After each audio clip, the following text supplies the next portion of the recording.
हमारा अंत समय आए तो भगवान का नाम हो मेरी जिह्वा पर।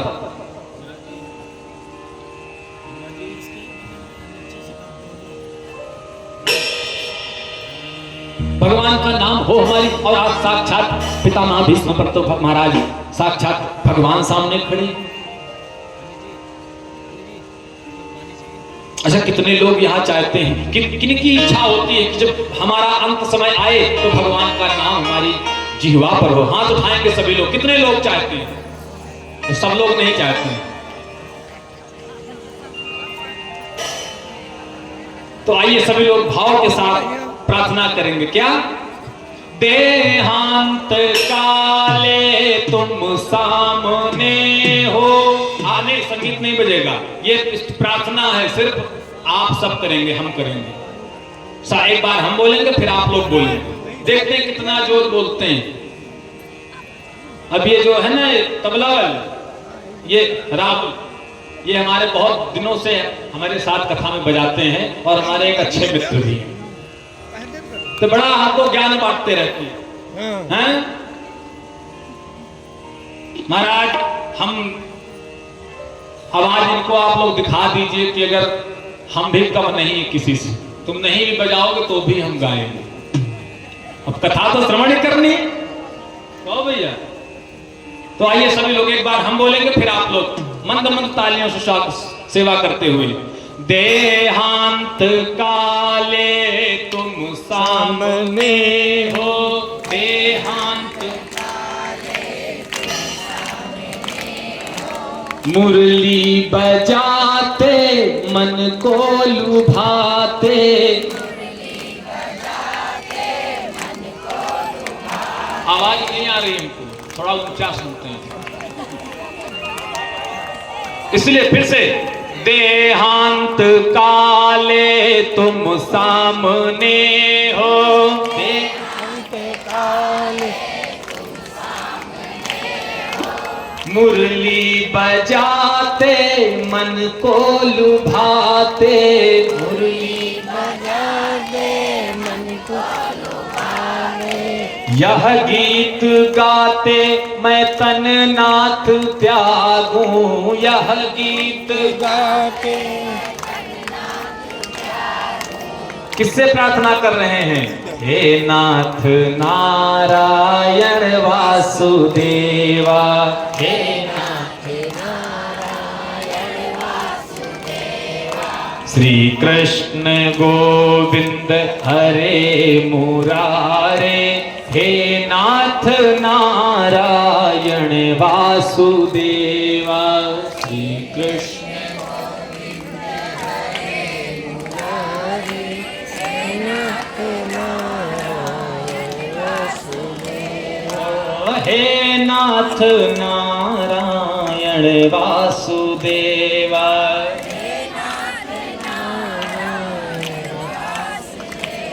बोले वृंदावन बिहारी लाल की। और धीरे बोले भागवत भगवान की। लगना चाहिए लोगों को जो नहीं आए हैं कि वहां बहुत अच्छा कार्यक्रम हो रहा है, बड़ा ही भाव है सबके अंदर, इतनी जोर जोर से जयकारा लग रहा है। आपकी आवाज इस माइक में रिकॉर्ड होकर पहुंच रही है। आप ये मत समझिए कि हम नहीं बोलेंगे तो नहीं आएगी।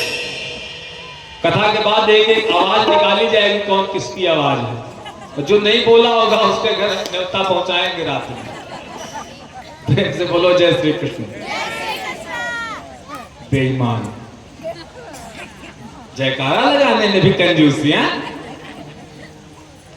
अपने लोग हैं, आप सब तो हमारे अपने हैं और बड़ा अच्छा लगता है आप लोगों के बीच में, क्योंकि वास्तव में जो हमारी शुरुआत हुई वो इसी गांव से, इसी धरती से हुई है। आज अगर हम यहां तक पहुंचे हैं तो वह श्रेय इसी गांव को, करोली दमा को ही दिया जाता है। अरे गांव के नाम ताली तो बजा दो। अगर शायद हम यहां नहीं होते तो यहां नहीं होते, अगर यहां नहीं होते तो यहां भी नहीं होते। इसलिए आपस में कह लेते हैं, कहते आपस में चोर बना दो। प्रेम से बोलिए जय श्री कृष्ण। पितामह भीष्म का अंत हुआ। उसके बाद समस्त क्रियाएं करके भगवान ने एक दिन विदा ली कि बहुत दिन हो गए हैं, द्वारिका भी जाना है। द्वारिका आए भगवान, अर्जुन को लेकर साथ में आए और 6 महीने तक अर्जुन के साथ भगवान द्वारिका में निवास किया। उसके बाद अपनी पत्नियों को अर्जुन के साथ भेज दिया कि इन सबको ले जाकर वृंदावन, श्री धाम वृंदावन में छोड़ देना और अर्जुन चले जाओ। इसके बाद इस धरती पर कुछ नहीं बचेगा। भगवान की पत्नियों को लेकर अर्जुन वापस आ रहे थे कि भगवान को लगा कि अर्जुन को कभी कभी यदा कदा बीच में अहंकार हो गया। देखो हम इतने बड़े धनुर्धर हैं, इतने बड़े योग्य योद्धा हैं कि हमने महाभारत जीत ली। तो भगवान ने कहा अर्जुन वक्त आने दीजिए, तुमको जवाब देंगे। आज वक्त आया। भगवान ने अपनी पत्नियों को कहा अर्जुन के साथ जाओ। अर्जुन के साथ भेज दिया और भगवान ही दूसरे रूप से कोलभीन बनकर आए और आकर के भगवान ने अपनी ही पत्नियों को रास्ते में लूट लिया। अर्जुन खड़े के खड़े देखते रह गए महाराज। बिल्लन लूटी गोपिका वही अर्जुन वही बाण। तो मानो भगवान अर्जुन को बताना चाहते हैं, अर्जुन अगर इस उम्मीद में हो कि हमने जीता है तो भूल जाना, तुमने महाभारत तब जीता है जब हम थे। आज हम नहीं हैं तो तुम एक स्त्री की रक्षा नहीं कर पाओगे। अर्जुन को लगा कि मेरा तो सब कुछ चला गया। इधर युधिष्ठिर जी महाराज चिंतित हुए, अपने छोटे भाई को बुलाया भीमसेन को और कहा गता सप्ताधुना मासा भीमसेन तवानुजः। हे भीमसेन, तुम्हारा अनुज छोटा भाई तुम्हारा अर्जुन द्वारिका गया है। सप्ताधुना 7 महीने हो गए, वापस नहीं आए। जाकर के देखो। बात कर ही रहे थे कि उसी समय अर्जुन जी महाराज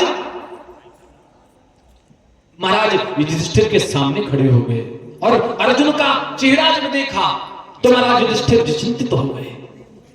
क्यों? अर्जुन आए, हाथ जोड़कर कहने लगे महाराज वंचितो हम महाराज हरिणा बंधुरूपिणा येन में अपहृतम तेजो देव विस्मापनम महत्। महाराज हम लोग वंचित रह गए। द्वारिकाधीश प्रभु हमारे मित्र, हमारे गुरु, हमारे सर्वस्त्र कृष्ण हम सबको छोड़कर परम धाम को चले गए। महाराज जो यह बात सुना कुंती महारानी उसी समय कि मेरे प्रभु प्राण प्यारे, मेरे प्रभु अपरम धाम को चले गए, सो महाराज तुरंत उसी क्षण कुंती महारानी गिरी और गिरकर उनका प्राणांत हो गया।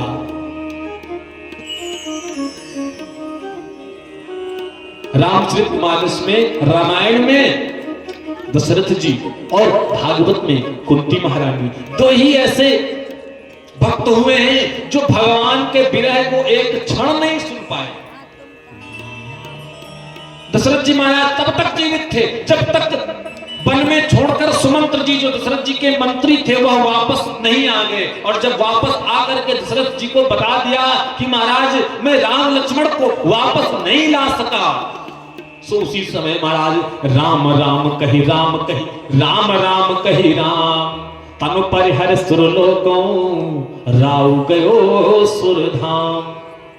उसी समय 6 बार दशरथ जी ने राम राम राम राम राम कहा और उसके बाद तुरंत अपने प्राणों को निकाल दिया। ये भगवान के विरह को सह नहीं पाए।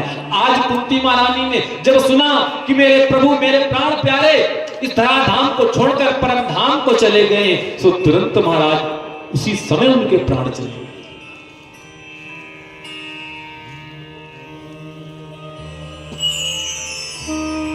युधिष्ठिर जी महाराज ने कहा जब भगवान इस धराधाम पर नहीं रह गए तो हमें भी चलना चाहिए। छोटे से परीक्षित 16 वर्ष की जिनकी आयु, अभिमन्यु के पुत्र परीक्षित उनको राज्य सिंहासन पर बैठाकर महाराज 5 पांडव द्रौपदी जी के साथ हिमालय की ओर निकल पड़े।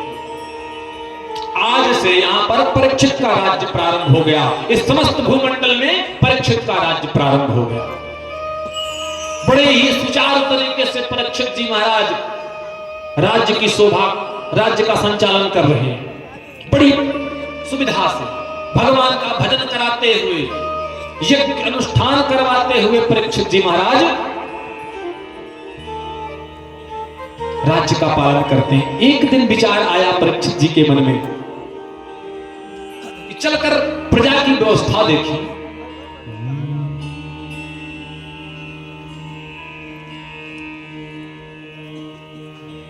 तो परीक्षित जी महाराज वन की ओर आ गए। आइए 2 मिनट का एक छोटा सा भगवान का पद, उसके बाद पुनः परीक्षित जी की कथा में प्रवेश करते हैं। आइए सभी लोग भक्ति और भाव के साथ भगवान के इस भजन को श्रवण करें और आनंद में विभोर।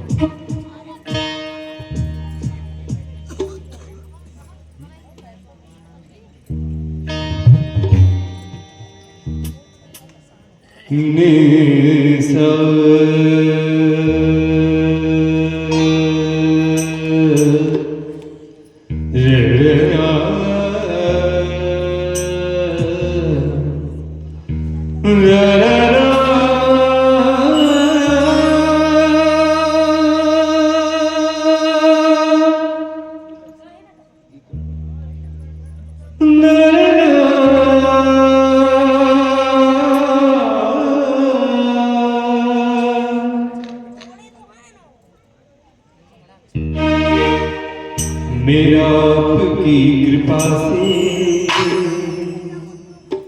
सब काम हो रहा,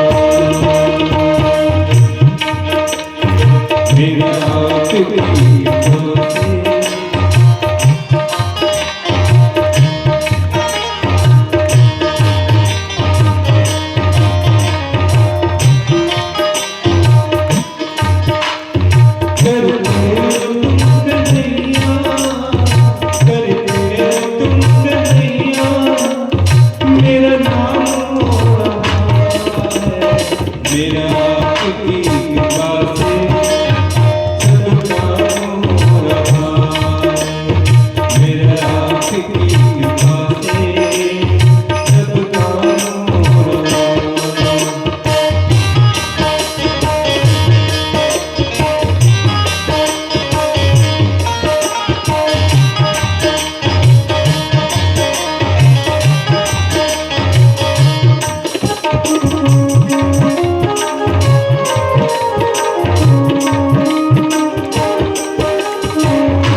आज परीक्षित जी को लगा कि चलकर अपनी प्रजा का सुख दुख देखे। राजा वही श्रेष्ठ होता है जो प्रजा के बीच में जाकर प्रजा का सुख और दुख का निरीक्षण करे। वही राजा राज्य के योग्य होता है। परीक्षित जी महाराज आज सोच रहे हैं कि चलकर देखें मेरी प्रजा कैसे रहती है। जिधर भी जाए महाराज सब जगह परीक्षित जी की जय जयकार है। सभी लोग परीक्षित जी का बड़ा मान सम्मान कर रहे हैं। सब देख रहे हैं परीक्षित जी महाराज बड़े ही भाव और श्रद्धा के साथ राज्य का संचालन कर रहे हैं। देखते गए परंतु एक स्थान पर देखा तो महाराज बड़ा ही वैचित्र देखी। क्या देखा?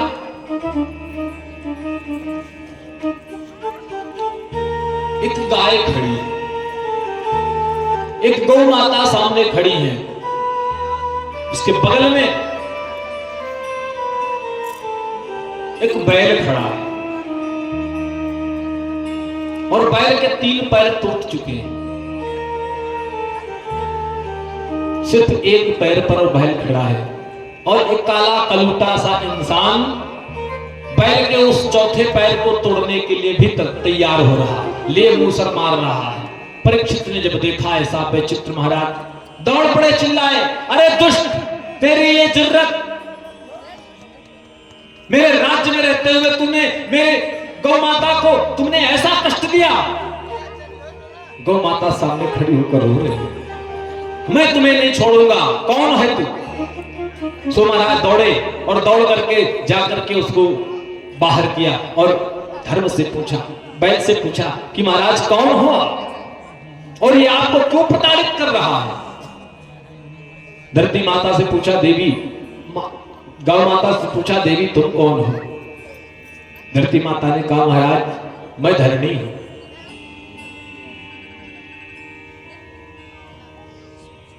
और ये साक्षात धर्म स्वरूप है। बैल को धर्म का प्रतीक माना जाता है, साक्षात धर्म के स्वरूप हैं। इस कलयुग को के प्रारंभ होते ही महाराज इसके 3 पैर टूट गए हैं, सिर्फ एक पैर बाकी रह गया है और वह पैर है दान का स्वरूप। कलयुग में सिर्फ एक ही चीज है जो जिस पर हम खड़े हैं, वह है दान। बाकी तो महाराज सत्य भी छूट गया है। कोई है ऐसा जो कह दे कि हम सुबह से शाम तक पूरा सत्य बोले, एक भी अक्षर गलत नहीं बोले? कोई नहीं होगा, शायद ही 100 में 1-2 निकल कुछ ना कुछ। अगर से मोबाइल हो गया महाराज और झूठ, जब से मोबाइल आ गया प्रतिदिन झूठ पर झूठ। अब झूठ की हम बात खोलेंगे मंच पे तो लोगों को तकलीफ होगी। फोन कर रहे हैं हम, बस 5 मिनट में आपके पास, और 5 मिनट 3.5 घंटे बाद होता है। कहां हो? बस बगल में, आपके बगल में। बेचारे हैंडल में फिर से बोलो जय श्री कृष्ण। झूठ हो रहा है। कलयुग में सिर्फ सत्य के दान के बल पर यह बैल खड़ा है। परीक्षित ने पूछा, तुम कौन हो? सो महाराज, दीनवत शरणं गतः, दीन होकर महाराज हम शरण में हैं आपकी। शरणं गतः, शरण में चला गया। महाराज मैं कलयुग हूं, तुम कलयुग, मेरे राज्य में कदम रखने की हिम्मत कैसे हुई तुम्हारी? महाराज कहां जाएं? संपूर्ण पृथ्वी पर तो सिर्फ आपका ही राज्य फैला है, कहां जाएंगे महाराज? हमारा समय आया है, हम तो यही निवास दीजिए ना महाराज। परीक्षित जी ने कहा, ऐसा है, तुम्हारे अंदर गुण क्या है और गुण क्या है, गिनाओ अपने गुण और गुण। उसी अनुरूप तुमको कमरे दिए जाएंगे, उसी अनुरूप तुमको स्थान दिया जाएगा, उसी स्थान पर तुम रहना। कलयुग बाहर जाने की हिम्मत नहीं करना जब तक परीक्षित का राज्य इस धरती पर रहे। महाराज बड़ी महान कृपा होगी, आप स्थान बता दें। 4 स्थान परीक्षित जी ने कलयुग को दिया। पहले पूछा, तुम्हारे पास गुण कितने हैं, अवगुण कितने हैं? सो महाराज उसने कहा, महाराज मेरे पास तो सिर्फ अवगुणों की हम खान हैं, मेरे पास गुण कोई नहीं, अवगुण ही अवगुण भरे। जनरेटर को बंद कर देते हैं।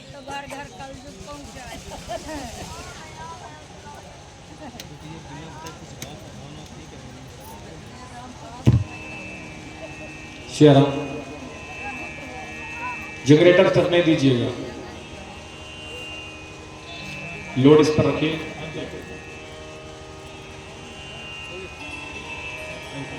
परीक्षित ने कहा बताओ, कहा महाराज मेरे अंदर सब अवगुण भरे। अच्छा तो तुम्हें 4 कमरा दे रहे हैं, 4 स्थान के अलावा 5वीं पे कदम मत रखना तुम। हाँ महाराज बता दीजिए। तो कहा द्यूतम पानम स्त्रियः सूनः। 4 स्थान तुमको दिया, इन्हीं 4 स्थानों पर तुम रहना। कौन कौन से स्थान, हिंदी में समझ ले। द्यूतम, जहां जुआ खेला जाता हो, रंगबाजी से तुम्हारा कमरा है, तुम वहीं रहना कलयुग। ठीक है महाराज। पानम, दूसरा कमरा, कहा जहां पर पान किया जाता हो। पान का मतलब मदिरा पान, जहां पर मदिरा का पान होता हो, कलयुग तुम वहां पर खुल के रह सकते हो। ठीक है महाराज। तीसरा कमरा, जहां पर स्त्रियों का सम्मान न हो, जहां पर स्त्रियों की मर्यादा में ना हो, वहां तुम कलयुग निवास करो। ठीक है महाराज। चौथा स्थान बता दीजिए। बोले सूना, जहां पर अहिंसा होती हो, हिंसा होती हो, बेवजह पशुओं की बलि दी जा रही हो, बेवजह लोगों को कष्ट दिया जा रहा हो, ये कलयुग तुम्हारा वह चौथा स्थान है। इन्हीं 4 कमरों में तुम कदम रखना, 5वें में दिखना नहीं हमको। कलयुग ने कहा महाराज सारे अवगुण थे हमारे अंदर, तो आपने सारे उसी तरह के कमरे दे दिए। अरे एक ठीक ठाक तो कमरा दे दीजिए, कोई आएगा तो कम से कम गेस्ट रूम समझ के बैठा देंगे उसको। प्रेम से बोलो जय श्री कृष्ण। तो भगवान ने कहा भैया तुम्हारे पास कोई गुण तो है नहीं, तुम्हें हम किस उम्मीद से कमरा दे। तो कहा महाराज एक गुण भी है मेरे पास, बहुत बड़ा गुण है। क्या गुण है? यत् फलम नास्ति तपसा न योगेन समाधिना तत्फलम संलभते सम्यक् कलौ केशव कीर्तना। जो फल अन्य युगों में तप करके, जप करके, योग करके प्राप्त होता था, कलयुग केवल नाम आधार।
मेहनत करने से प्राप्त होता है ना, वह फल इस कलिकाल में केवल भगवान के गुणानुवाद, भगवान का नाम लेने से प्राप्त हो जाता है। ये गुण महाराज परीक्षित को बहुत पसंद आया। परीक्षित जी प्रसन्न हो गए। कहा इस कलयुग में तुम्हारे अंदर यह एक बहुत बड़ा गुण है कि जो फल तपस्या योग जप करने से प्राप्त होगा तुम्हारे समय में वह फल केवल मेरे प्रियतम गोविंद के नाम लेने मात्र से प्राप्त हो जाएगा। इसलिए तुमको हम दूसरा कमरा देते हैं, सबसे अच्छा कमरा देते हैं, जाओ आज से स्वर्ण में निवास करो। चौथा पांचवा स्थान दे दिया स्वर्ण में। लेकिन किस प्रकार के स्वर्ण में? स्वर्ण भी कई प्रकार, एक दो प्रकार के होते हैं। किस प्रकार के स्वर्ण में? क्योंकि भगवान ने गीता में कहा धातु नाम स्वर्णोस्मि, धातुओं में मैं सोना। तो अगर भगवान धातु सोना है तो फिर सोने में कलयुग का वास कैसे? भगवान में कलयुग का वास हो नहीं सकता। तो कहते हैं कि भाई एक सोना होता है कि जो हम अपनी मेहनत से अपने कर्म से करके बनाएं, उसमें तो भगवान का वास होता है। लेकिन जो सोना हम बेईमानी करके ले आए, चोरी करके ले आए, छुड़ा के ले आए, उसमें महाराज पूर्ण रूप से कलयुग का वास होता है।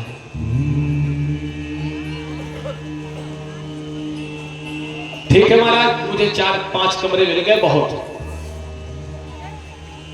अब क्या करें? अब कलयुग को लगा सोने में निवास मिल गया, कहां जाएं? तो देखा जो परीक्षित जी महाराज मुकुट को लगा रखे थे, उसी मुकुट में विराजमान हो गए कलयुग। परीक्षित जी की बुद्धि बिगड़ गई। अब प्रश्न उठता है कि परीक्षित जी का सर पर ऐसा कैसा मुकुट होगा?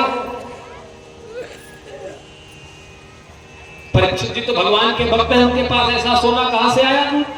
बोले जब भीम से मगध के राजा जरासंध को मारने गए, युद्ध करने गए, तो जब जरासंध को पहले राजा लोग जब किसी राज्य को जीतते थे तो उस राजा का मुकुट उठा लाते थे, दिखाने के लिए, बताने के लिए कि यही हमने इस राज्य को जीता, उसका मुकुट है। जरासंध को जब जीता भगवान ने तो जरासंध का मुकुट ले आए और मुकुट ला करके अपने खजाने में रख दिया।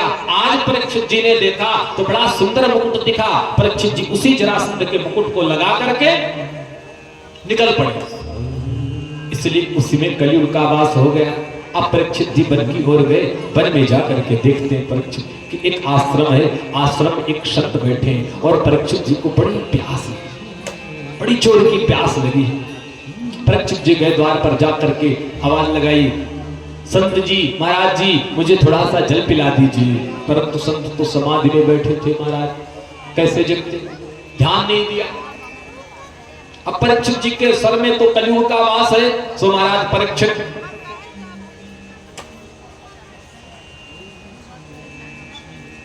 परीक्षित जी गए अंदर, आश्रम में जाकर के देखा तो संत जी बैठे थे। तो परीक्षित जी विचार करने लगे कि भैया ये देखो, ये नाटक कर रहा है, ये हम राजा हैं, इसलिए हम राजा हैं, राजा को आया देखकर ये सिर्फ राजा का सम्मान न करना पड़े, इसलिए ये देखो समाधि का बहाना बना करके बैठा है। अभी मैं बताता हूं।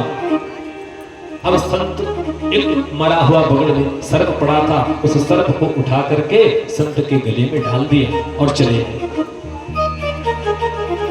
इस दृश्य को एक बालक ने देखा। बालक ने जाकर के नदी में स्नान कर रहे उन संत के पुत्र को बताया। उस पुत्र को क्रोध आ गया, अरे महाराज परीक्षित, तुम्हें अपने राज्य राजा होने पर यह गुमान, जाओ मैं श्राप देता हूं। हाथ में जल लिया और कहा, जिस सर्प को तुमने मेरे पिता के कंठ पे डाला है ना, यही सर्प आज से 7वें दिन तुम्हारा काल होगा। श्राप दे दिया परीक्षित को। अब संत की वाणी कभी मिथ्या नहीं जाती महाराज। और श्राप देकर आश्रम में आया तो अपने पिताजी को देखकर रोने लगा। अब पिताजी की निद्रा खुली तो पूछा, अरे पुत्र रो क्यों रहे हो? तो कहा, महाराज पिताश्री, मैंने अपने राजा को, अपने राज्य को ऐसा श्राप दे दिया। पिताजी ने कहा, पुत्र तुमने बहुत बड़ी गलती कर दी।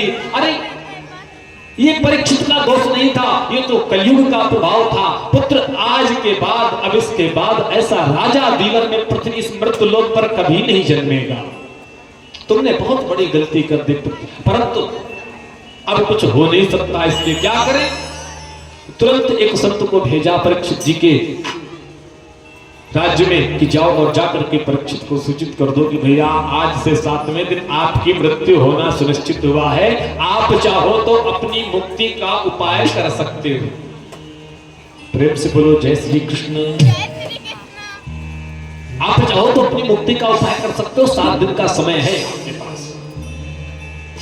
अच्छा, ये पहले व्यक्ति परीक्षित जी हुए जिनको पता था कि आज से 7वें दिन मेरी मृत्यु हो। लेकिन किसी को कोई नहीं पता महाराज कि कितने दिन किसको जाना। परीक्षित जी को जैसे पता चला सो महाराज तुरंत अपने पुत्र को सिंहासन पर बैठाकर और तुरंत निकल पड़े। नैमिषारण्य के उस पावन भूमि में पहुंच गए और वहां जाकर के संतों को प्रणाम किया।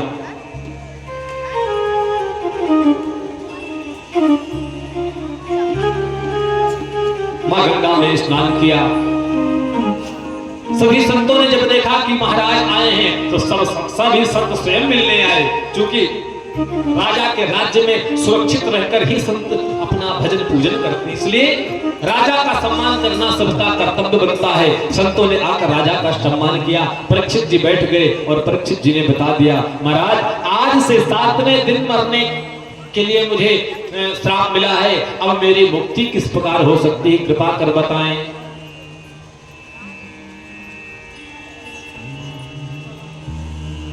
सब अपना अपना मत देने लगे। किसी ने कहा महामृत्युंजय का अनुष्ठान कराइए, किसी ने कहा सतचंडी कर लीजिए, अपने अपने मतानुसार रूप सब देने लगे। विचार करने लगे कि आखिर वास्तव में क्या किया जा सकता है।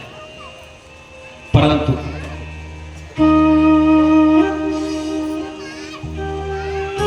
कुछ नहीं किया, विचार कर ही रहे कि उसी समय देखा साक्षात भगवान के स्वरूप में, भगवान की कृपा से मंद मंद मुस्कुराते हुए श्री, जिनके शरीर में मात्र एक कौपीन धारण है, सिर्फ एक कौपीन पहने हुए हैं, दिगंबर शरीर में एक भी वस्त्र नहीं, एक कौपीन के सिवा, और निकल रहे हैं श्री सुखदेव जी महाराज। जिधर से निकलते हैं कुछ समझदार संत जो विद्वान पुरुष होते हैं वो तो महाराज संत समझकर खूब प्रणाम करते हैं। कहीं से निकलते हैं तो छोटे बच्चे जो छोटे छोटे गांव में बच्चे होते हैं वो पीछे पीछे लग के नागा बाबा आ गया, नागा बाबा आ गया। सब सुखदेव जी को कोई प्रभाव नहीं, कोई ना कोई इज्जत देता है तो प्रसन्न होते हैं और ना कोई गलत बोलता है तो दुखी होते हैं।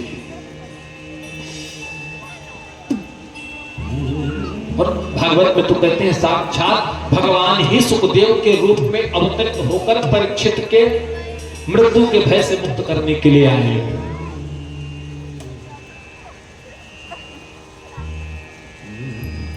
सुखदेव जी महाराज को जब आते देखा तो आकर के बैठ गए सामने। सभी संतों ने खड़े होकर 16 वर्ष के सुखदेव जी को प्रणाम किया।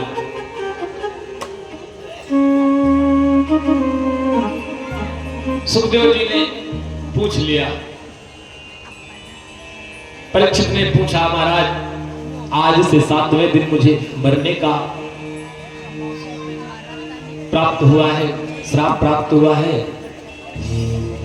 मेरी मुक्ति का कोई उपाय हो तो बताएं। सुखदेव जी ने कहा परीक्षित 7 दिन तो बहुत दूर की बात है, मैं तो कहता हूं 7 क्षण भी यदि मिल जाए तो मुक्ति का उपाय हो सकता है।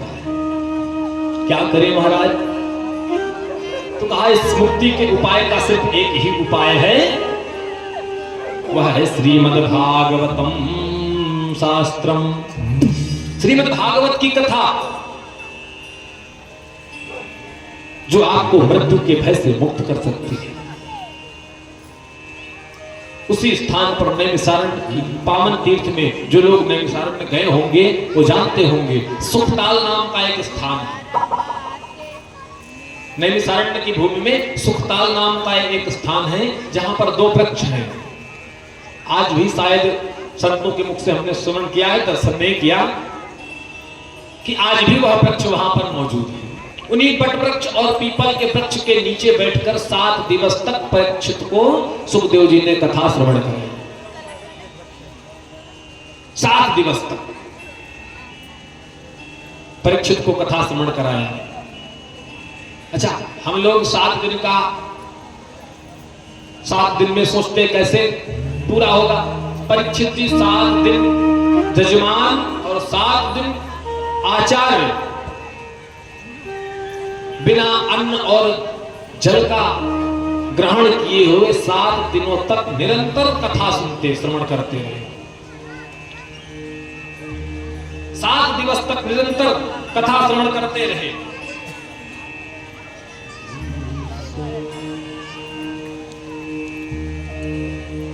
और यही से भागवत की कथा श्री परीक्षित जी महाराज को सुखदेव जी श्रवण कराते हैं। आइए भगवान श्री सुखदेव जी महाराज को हम सब प्रणाम करते हैं। उसके बाद जैसी भगवत इच्छा, प्रथम आज पहली बार आज दूसरे दिवस की कथा में सुखदेव जी का आगमन हुआ है। आइए हम सब लोग सुखदेव जी महाराज को प्रणाम करें।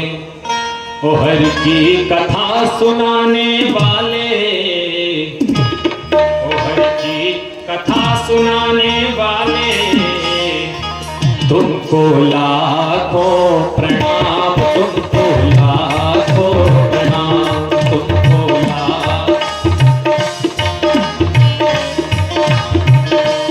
हरि की कथा सुनाने वाले, कथा सुनाने वाले, हरिनाम सुनाने वाले, तुमको लाखों प्रणाम, तुमको लाखों प्रणाम।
हम भूल रहे थे वन में, पल खो बैठे तन मन में। हम भूल रहे थे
कराने वाले, प्रभु ज्ञान कराने वाले, मुक्ति को दिलाने वाले, मुक्ति को दिलाने वाले, तुमको लाखों प्रणाम, तुमको लाखों प्रणाम।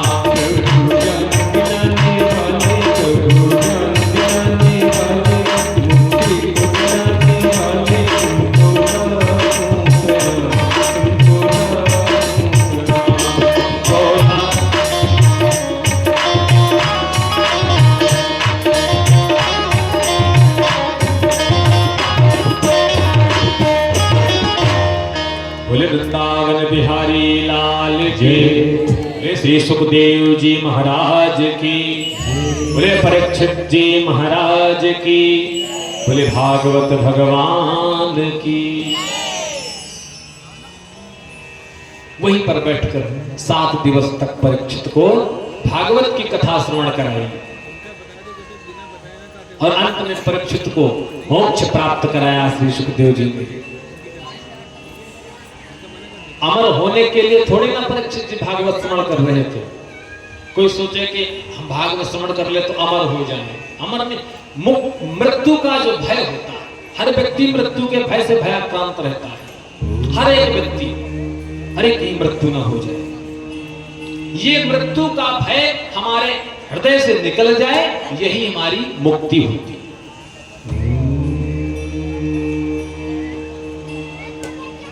क्या हुआ बात अंत में? परीक्षित जी को सर्प आया, उसने डसा, परीक्षित जी का क्षण भर में शरीर भस्म बन गया, परंतु परीक्षित जी को मोक्ष की प्राप्ति हो गई। क्यों? क्योंकि मृत्यु के भय से दूर हो गए परीक्षित जी। यही तो महाराज भागवत श्रवण करने का फल है। हमें अपने श्रेय की प्राप्ति हो, हमें अपने लक्ष्य की प्राप्ति हो। क्या है जीवन में? इस संसार में आए हैं महाराज, खूब कमाए जीवन भर, खूब रखे जीवन भर, खूब बचाए। और विचार करिए कि जितना आपने जीवन में कमाया, क्या उतना खा भी लेंगे? अब नहीं खा पाए। अच्छा, जो व्यक्ति कमाता है वो अपने लिए नहीं कमाता, वो किसी दूसरे के लिए कमाता है। और खाते भी दूसरे ही हैं। हम जीवन भर चोरी बेईमानी करके यत्न तत्व करके धन बटोर के रख लें, बाद में आने वाला भविष्य महाराज होगा महाराज वो उटपटांग हो जाए। बहुत बड़ा दोष होता है। आपने कैसा धन इकट्ठा किया है अपने जीवन में, इसकी बहुत बड़ी विशेषता होती है। कैसा धन आपके घर में है, आप जिस जैसा धन है, जैसी कमाई करके आप लाएं महाराज, जैसा धन खाएंगे वैसा ही आपका मन होगा। एक संत जी थे, सत्य घटना है, इसी कलयुग की कुछ समय पहले की बात है। एक संत जी किसी गांव में चले गए, तो गांव में जाकर के उन्होंने एक घर में जाकर निवास किया और कहा कि मुझे भोजन की आवश्यकता है, मुझे कुछ भोजन दे दीजिए। तो उस घर के व्यक्ति ने बहुत बढ़िया तरीके से महाराज जी की व्यवस्था कराई और भोजन कराया, परंतु रात्रि में शयन कराया महाराज जी को। बिस्तर दिया, चादर दिया, बर्तन दिए कि महाराज जी स्वयं आप बनावे, अपने हाथ से पावे। महाराज जी ने स्वयं बनाया, स्वयं पाया। पाने के बाद रात्रि में सोए, और रात्रि में जब दूसरी बार प्रातःकालीन भोर में जब जागृत हुए, निद्रा खुली, तो क्या देखा उन्होंने? तुरंत जो बोरिया, बिस्तर, बर्तन, राशन इत्यादि जो भी घर से प्राप्त हुआ था, तो संत जी ने सब एक चद्दर में इकट्ठा किया और चद्दर में बांध के सर पे रखा और भाग गए। प्रेम से बोलो जय श्री कृष्ण। अब संत जी चले जा रहे हैं। गांव वालों ने कहा महाराज रात में आए थे, बाबा कहां चले गए? गांव वालों ने कहा बाबा तो बोरिया बिस्तर बांध के गोल हो गए। प्रेम से बोलो जय श्री कृष्ण। अब संत जी चले जा रहे थे, दोपहर का समय आया तो एक तालाब दिखा, एक नदी दिखी। उस नदी के पास संत जी रुके और जाकर के सोचा यहाँ पर निवृत्त हो जाएं नित्य क्रियाओं से, उसके बाद चलेंगे आगे। जब गए और निवृत्त हुए, निवृत्त होने के के बाद स्नान किया, स्नान करने के बाद जब भगवान की संध्या करने के लिए बैठे तब याद आया, क्योंकि जो अन्न खाया था वो अन्न जब शरीर से निकला, साफ हुआ, तब बुद्धि शुद्ध हुई, बुद्धि खराब हो गई थी। अब उनको याद आया, अरे मैंने ये क्या कर दिया। जिसने बर्तन दिया, जिसने अपने स्थान पर, अपने घर पर स्थान दिया, उसका मैं बर्तन बिस्तर लेकर चला आया। अब संत जी पुनः वापस हुए उसी के घर, वापस गए और उन्होंने जाकर के देखा और पूछा गांव वालों से कि भैया बताओ कि जो जिस व्यक्ति ने मुझे भोजन दिया, इस व्यक्ति की कमाई क्या है। तो लोगों ने कहा महाराज ये तो रात्रि में रोड पर खड़ा होकर कमाई करता है। प्रेम से बोलो जय श्री कृष्ण। तो संत जी समझ गए। संत जी ने कहा देखो, उसके दूषित अन्न खाने से मेरी बुद्धि ऐसी दूषित हो गई कि मैंने उसी के बिस्तर और उसी का बर्तन लेकर मैं चला गया, क्योंकि हमने दूषित अन्न खा लिया था। इसलिए जीवन में हमें यह विचार करना है, यह ख्याल रखना है कि हमें किस अन्न को खाना है और किस जल को पीना है, क्योंकि जैसा खाएगा अन्न वैसा होगा मन, और जैसा पिएगा पानी वैसी होगी वाणी।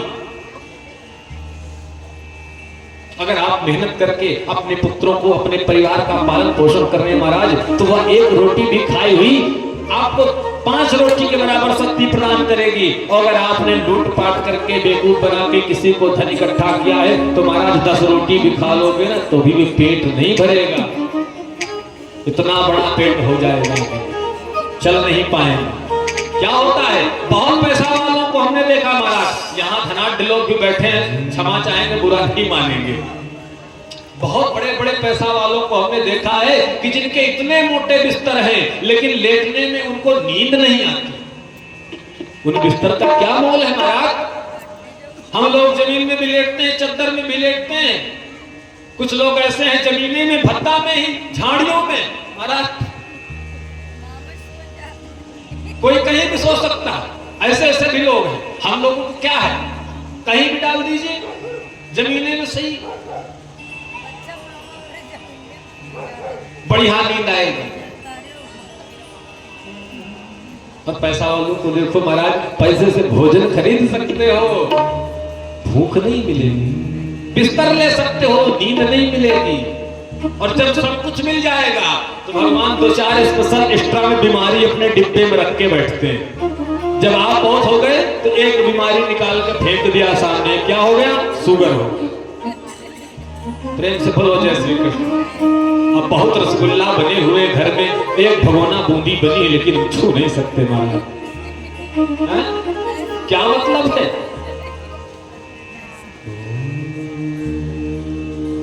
बहुत ज्यादा हम दौड़ भाग के काम करते हैं, मेहनत करते हैं, तो महाराज दूसरी बीमारी भगवान ने डिब्बे से निकाल के दे दिया, श्वास की बीमारी। होता है कि नहीं। अब आप चलिए, थोड़ी थोड़ी देर में आप प्रेम से बोलो जय श्री कृष्ण। इसलिए आपको इस पर भी विचार करना है कि हम क्या कर रहे हैं, कैसे अन्न से अपने पुत्रों का हम पालन पोषण कर रहे हैं, ये भी बहुत आवश्यक है।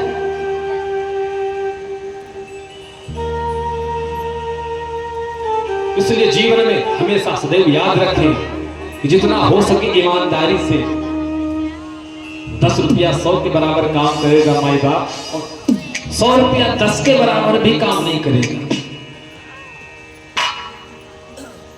देश विदेश में लोग अपना इलाज कराते हैं, ठीक नहीं होते हैं क्योंकि पैसा बहुत ज्यादा। अच्छा, पैसा वालों को ही ज्यादा बड़ी बीमारी भी होगी। जो गरीब होगा, आपने किसी बहुत बड़े गरीब को नहीं देखा होगा कैंसर से पीड़ित है, वो नहीं है, क्योंकि भगवान जानते हैं इसको कैंसर दे देंगे तो ये वही दिन समाप्त हो जाएगा।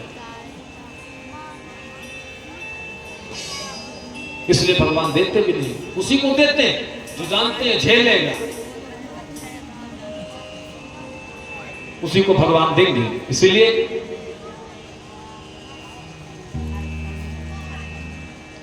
अच्छा, भगवान का भोग क्यों लगाते हैं लोग जानते हैं। से भोजन बना तो आचार्य लोग, पंडित जी लोग, साधु संत लोग, महाराज पहले भगवान ठाकुर जी को भोग लगाइए। अच्छा, ठाकुर जी को भोग लग गया तो क्या होता है, तो जो अभी तक अन्न था वो भगवान के प्रसाद में परिणित हो गया, भगवान का प्रसाद बन गया। और प्रसाद का मतलब क्या है? प्रा से प्रभु, सा से साक्षात और दा से दर्शन। जो साक्षात भगवान का दर्शन करा दे वही प्रसाद है। इसलिए जब हम उस भोजन में तुलसी डाल दिए और भगवान के लिए निवेदित कर दिया, तुदीयं वस्तु गोविंदम तुभ्यमेव समर्पये गृहाण सुमुखो भूत्वा प्रसीद परमेश्वर। तुम ही निवेदित भोजन करहि, तुम ही निवेदित भोजन करहि।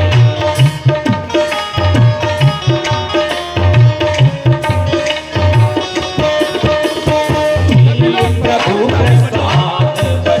तुम ही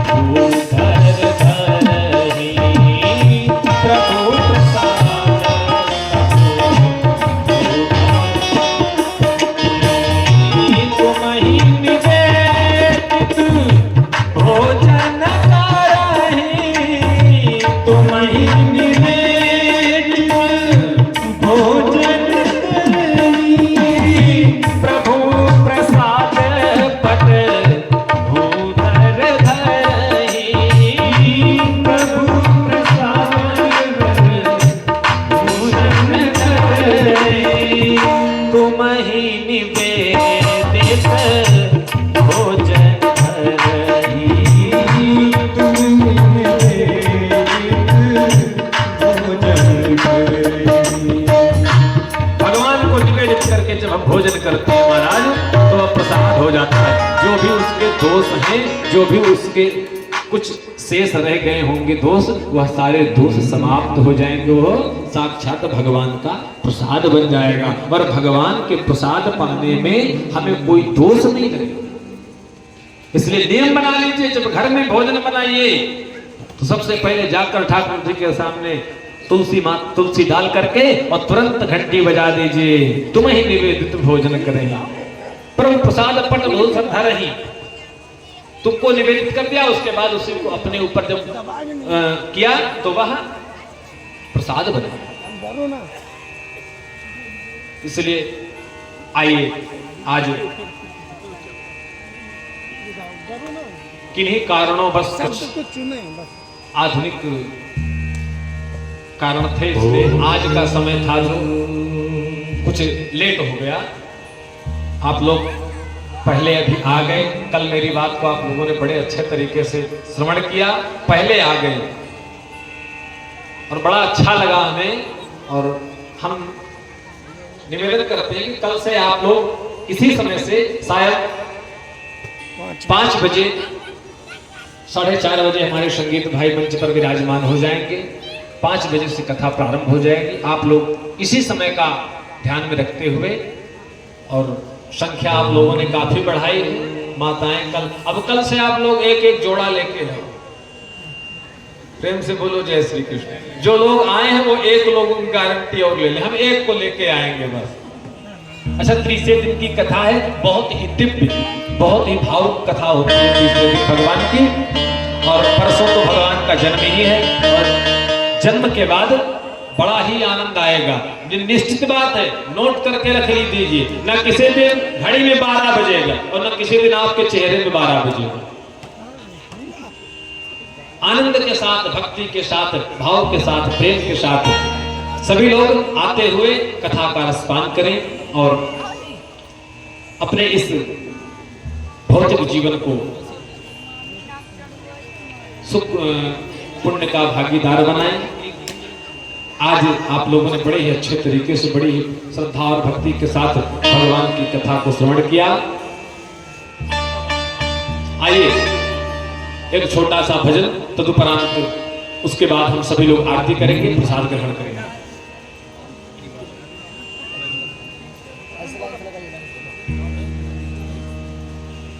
आइए सभी लोग भाव के साथ 2 मिनट के भगवान के नाम का संकीर्तन, हरिभजन, उसके बाद पुनः आरती की तैयारी करेंगे। है आँखों जो शाम का दर्शन किया करे,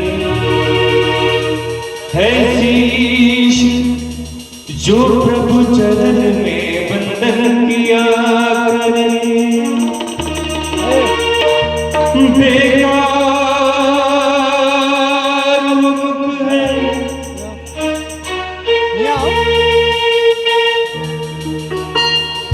बेकार मुख है जो रहे व्यर्थ बातों में, बेकार मुख है जो रहे व्यर्थ बातों में। मुख वो है जो भगवान का सुमिरन किया करे। हीरे मोती